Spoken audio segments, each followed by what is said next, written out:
안녕하세요. 할타 하슈가입니다. 오늘 전달해드릴 영상 주제는 일주일 만에 찾아온 할타님의 프리스타일 부동산 정보 시간입니다. 들을 거 듣고 좋은 정보로 삼으셨으면 좋겠습니다. 할타님 반갑습니다. 반갑습니다.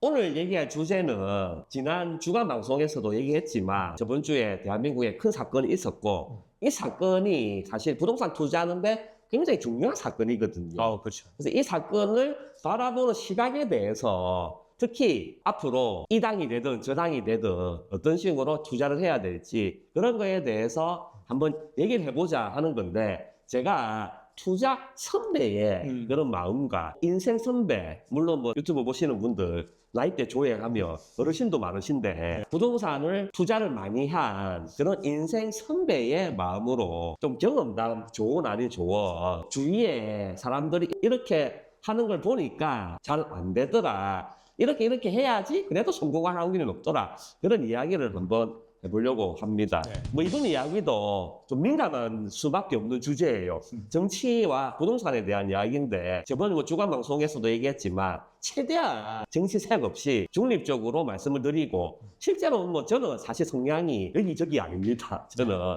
성향 자체가 여기저기가 아니고 제가 뭐 한쪽으로 쏠리려고 하면 항상 균형을 잡기 위해서 노력하는 사람이기 때문에 쏠림이 없다, 저는 어느 편도 아니다, 그거를 서두에 먼저 말씀드리고 본격적으로 이야기를 한번 해보겠습니다.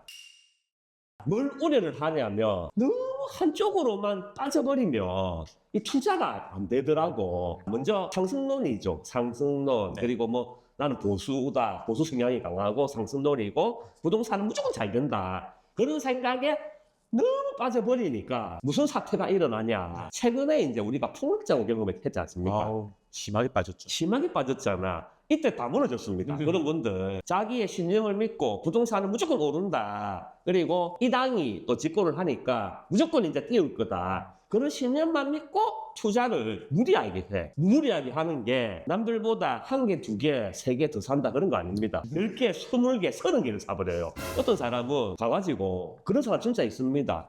한 라인 다 주세요. 그런 사람도 있어. 그래서 갭 투자죠. 무리한 갭 투자. 전세 다 끼고. 상승장일 때는, 한참 올라갈 때는 전세도 비싸요. 전세 비싸고 매정갭이라고 하죠. 매매와 전세의 갭 차이가 작으니까 그거를 뭐 몇천만 원 주면 한 채를 투자할 수 있으니까 본인 돈을 전부 다 갖다 바쳐가지고 몇십 채를 투자하고 하거든요. 그런 거에 맹신을 하는 거지. 어떻게 보면 부동산 무조건 오른다, 그리고 정부에서도 무조건 부양시킬 거다, 그렇게 맹신을 하니까 야, 이거 투자해서 한 개만 최소 5천만 원만 올라도 10개면 5억, 한동 투자하면 20억 30억 수익 벌겠구나, 그런 마음으로 투자를 진짜 많이 합니다. 이거 설마 그런 사람이 있겠냐 하는데 진짜 많습니다. 심지어는 그런 강의도 엄청 많았어요. 그때는 상승장일 때는 이런 강의도 엄청 많았어. 나는 100채 들고 있다, 나는 100채 들고 있고 투자 잘해서 파이어가 됐다. 뭐 책도 쓰신 분들도 있죠. 책도 많고, 나 파이어족이 되는 법 책도 많고, 그런 게 엄청 많아. 거기에 빠지게 되면 내 모든 거를 다 글로 올인해버리거든요. 그럼 결론이 뭐가 됩니까? 전세 사기꾼이 되는 거죠. 그렇죠. 갑자기 막 터지고, 전세 뭐 7천, 8천, 매매 1억 하는 게 전세가 4천, 3천을 꼬라박아 버리거든요. 그러면 하나, 둘씩 동시에 나가겠다 하면 돈을 못 막습니다. 그래서 그런 게 이제 문제가 된다. 항상 너무 빠지면 안 된다 하는 게 그 이유입니다. 그걸 말씀드리고 싶고, 반대로 이쪽으로 또 빠지면 야, 저 당이 집권하면 무조건 다주택자 때리 잡는다. 망했다. 다주택자는 맞아 망한다. 앞으로 절대 부동산은 안 오른다. 절대 투자하면 안 된다. 이래 빠지면 이것 또한 곤란하거든요. 예전에 무슨 일이 있었는 거 아닙니까? 예전에 문재인 대통령 그 집권 그 시기에 무슨 일이 있었냐면, 이제 이 당이 정권을 잡았으니 다주택자는 다 때려잡는다는 거야. 다 때려잡는다는 것까지는 이해는 되는데 무슨 이야기까지 많이 나왔냐면 집 한 채 빼고 나머지 집을 다 몰수를 한다 했어. 그런 이야기도 나왔어요. 그런 정책을 할 거다. 왜냐하면 다주택자들은 사회 악이다, 그런 분위기가 많았잖아요. 기억나십니까? 언뜻 기억은 나긴 해요. 제가 그때 한참 공부할 때라서. 맞죠. 저는 그때 실전에 있어서 잘 아는데, 다주택자를 그때 사회 악으로 보는 분위기가 많았어요. 그러니까 그래서 뭐 장관 중에 뭐 두 주택인 사람들 뭐 사퇴하고 그렇죠. 예, 그런 분위기가 많았어. 맞아요. 그래서 결국 정책이 실거주 한 개 빼고 나머지는 다 몰수를 해서 이거를 서민들한테 나눠준다. 그런 이야기도 많았어. 그런 이야기도 많았고 거기에 신봉한 사람들이 정말 많았습니다. 실전 카페에 그런 글들이 막 넘쳐났어요. 그냥 너가 다 죽었다 이제. 여기 투기꾼들 다 죽었다. 네. 그런 이야기가 엄청 많았는데 내 기억나는 게 네. 저도 막 댓글 달았어. 네. 무슨 뭐 댓글 어떻게 달았냐면 네. 나눠주면 저는 LCT 달라고 줄 설 겁니다. 이렇게 달았어. 이왕이면 LCT. 네. 제일 먼저 줄 설 거라고. LCT 뉴 사용을 하면서 그런 식으로 이제 약간 농담이죠. 예. 그렇게 할 정도로 그 기억이 나. 그래서 그게 너무 또 신봉이 있으니까 네. 오히려 그런 게 빠져 있더라고. 정부가 나를 도와줄 거다. 정부가 부자들 거 다 빼들어서 다 나눠줄 거다. 그렇게 신봉하는 사람이 진짜 많았습니다. 진짜 있어요. 그런 뭐 많아요. 왜냐하면 그런 분위기가 형성되거든. 특히 선거철이면 그건 몰랐네. 오만 공약이 다 나오잖아. 그렇죠. 오만 공약이 다 나오고 정치인들은 항상 표가 중요하고 표심이 중요하신 분들이기 때문에 그건 어쩔 수 없지. 맞지 않 그렇습니까? 뭐 표가 있어야 당선되는 거니까. 그러니까 어쩔 수 없지. 그러니까 그런 공약에 막 난발을 많이 해요. 그러니까 거기에 막 빠져드는 거야. 그렇습니다. 그래서 국회의원 선거 아마 앞두고 있다. 그러면 각종 정치인들이 진짜 무리한 이야기도 많이 하거든요. 대한민국이 무슨 공산당이냐 할 정도 소리를 듣는 한이 있어도 이런 정책을 해야 된다. 그런 이야기도 서슴없이 해. 근데 중요한 게 뭐냐면 대한민국은 사회주의 국가가 아니에요. 그렇죠. 자본주의 국가고 민주주의 국가입니다. 될 수가 없는 정책이에요. 그런 얘기 하면 또 많은 분들이 막 뭐라 해. 우리가 무슨 공산주의냐. 우린 자본주의다. 막 뭐라 해. 그러면 또 정치인들이 발언이 심했다. 사과하고 막 그러거든요. 그래서 그런 거에 너무 빠지지 말자 말씀드립니다. 또 요즘은 또 문제가 뭐냐면 네. 유튜브 이것도 사실 문제야. 우리가 유튜브 하고 있지만 네. 유튜브가 문제야. 유튜브가 왜 문제냐면 이 알고리즘의 역습이 장난 아니거든요. 내가 이쪽 성향에 지지를 한다. 내가 이쪽 성향에 관심이 있다 하면 계속 그것만 떠. 안 그렇습니까? 맞아요. 계속 그것만 떠. 그걸 보면 내 논리와 내 성향에 맞기 때문에 그게 또 재밌어. 속 시원하거든. 네. 왜냐면 사람이 나이 들수록 반대 이야기나 듣기 싫은 소리 하면 이게 안 듣게 돼요.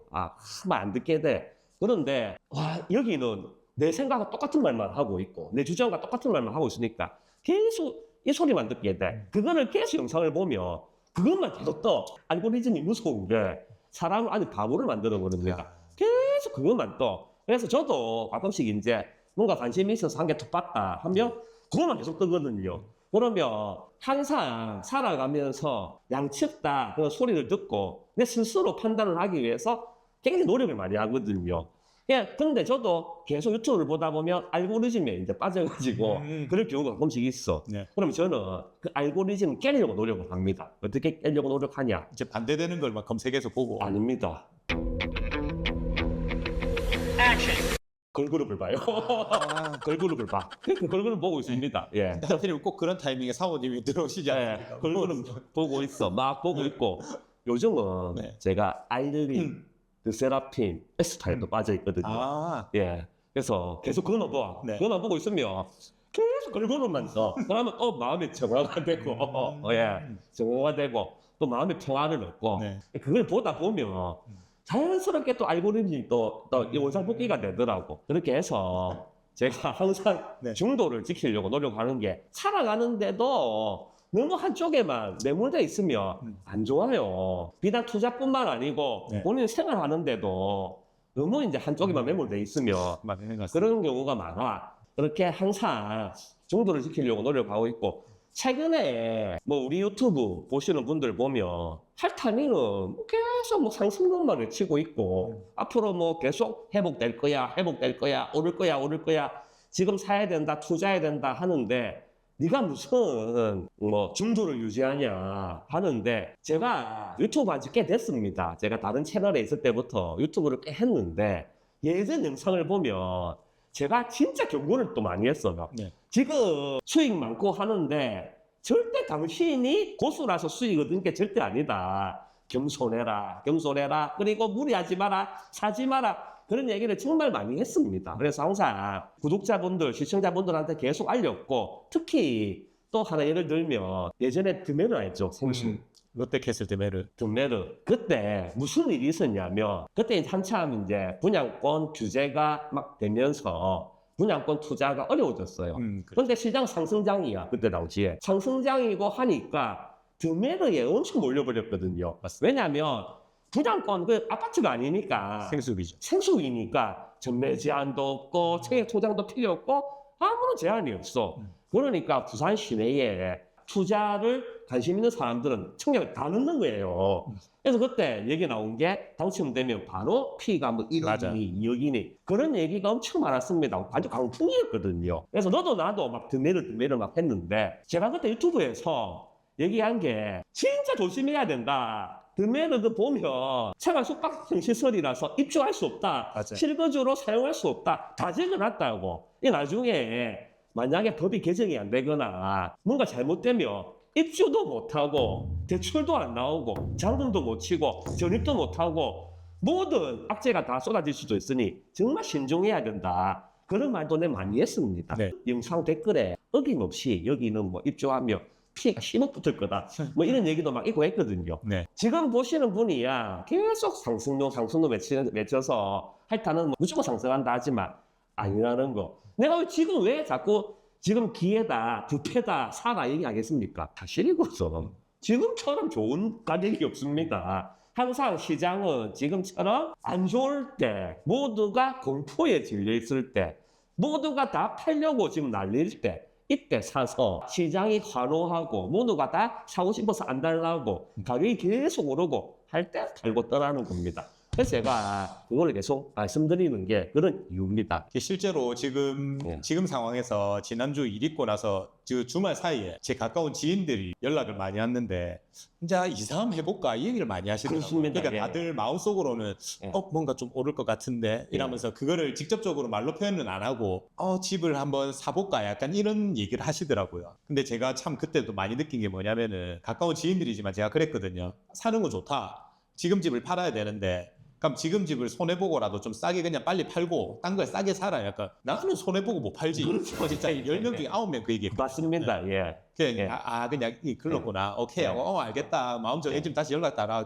돌라 그랬거든요. 맞습니다. 예. 참. 제가 뭐 이런 말 하지만 사실 뭐 정치 성향도 그렇고 상승론자 하락론자 이게 너무 따지지 마라 하는 게 이게 어렵습니다. 사실 이게 많이 쉬운데 맞아요. 정말 중도를 유지하겠다 하는 게 진짜 어려운 부분이 있는 것 같아요. 내 친구 그 동네에 사는 거 금방 그것도 졸라 하락론자였거든요. 네. 내 뭐 샀다 그러면 니 큰일 났다, 니 망했다 막 그런 얘기도 많이 하고 해서 예. 레미안 아이파크 집 보여주시는 그 친구 뭐. 그렇지. 이게 생각났다. 예, 네. 동네 레미안 아이파크. 그 친구도 엄청 하락론자였고 하락론자인 친구를 아니다, 니 집 사야 된다, 실거주로 사야 된다 얘기하면 절대 안 통하거든요. 싸움만 돼. 친구 간에 네. 서로 막 싸움만 돼. 그래서 뭐 정치 이야기도 막 싸움 되잖아. 그렇듯이 하락론 상론자 이것도 막 이야기하면 싸움 되거든. 그래서 저는 하락론자 친구들 내 주위에 엄청 많거든요. 그 친구들하고 절대 부동산 얘기 안 합니다. 왜냐하면 얘기해봐야 서로 간의 생각이 너무 확고하기 때문에 안 되거든요. 토론 자체가 안 돼. 그래서 얘기 안 하는데 집 사야 되겠다고 연락이 왔더라고. 네. 집 좀 사야 되겠다. 어디가 좋노? 그렇게 연락이 오니까 또 나는 이제 친구의 입장에서 얼마나 또 기분 좋습니까?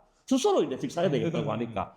그래서 열심히 상담해주고 여기 아파트 좋다 저기 아파트 좋다 막 상담 막 해주고 해서 동네 내만 아파트 샀어요. 네. 그 산 이유가 뭐냐면 1월 달에 샀거든요. 작년 1월 달에 샀는데 1월이 원래 비수기지 않습니까? 그렇죠. 엄청 비수기예요. 계절적 비수기에 그 다음에 하필 또 그때 2년차 비과세 문장이 또 막 쏟아지더라고. 나오기 시작하죠. 예, 엄청 매물이 많더라고. 그래서 그 친구는 7억 초반에 샀어. 그래서 타입을. 지금 벌써 9억이거든요. 네. 그래서 얼마나 타이밍이 좋았습니까? 하쇼바님이 뭐 친구들 뭐 얘기 뭐 가는데 잘 안 듣는다.